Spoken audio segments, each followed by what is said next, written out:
Evening అయిందంటే ఏదో ఒక స్నాక్ చేయాలండి. లేకపోతే నా చుట్టే తిరుగుతుంది మా దీన తల్లి. అమ్మ ఆకలేస్తుంది, అమ్మ ఆకలేస్తుంది అంటుందండి. సో, అందుకే ఇంకా చీజ్ గార్లిక్ బ్రెడ్ చేద్దామని చెప్పేసి ఓరిగానో, ఇంకా బటర్, ఇంకా చీజ్ స్లైసెస్ తీసుకున్నాను. వీటన్నిటిని మొత్తం అంతా కలిపి కొంచెం కొత్తిమీర యాడ్ చేశాననమాట. సో, బ్రెడ్‌ని అయితే ఇలా కొంచెం ఫ్రై చేశాను.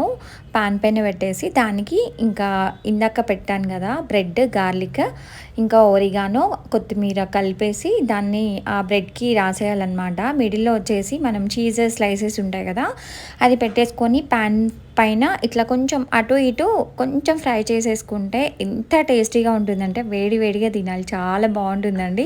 మిడిల్‌లో మంచిగా ఇట్లా చీజ్ వచ్చేసి ఆ ఫ్లేవర్ చాలా నచ్చింది నాకు దీనికి.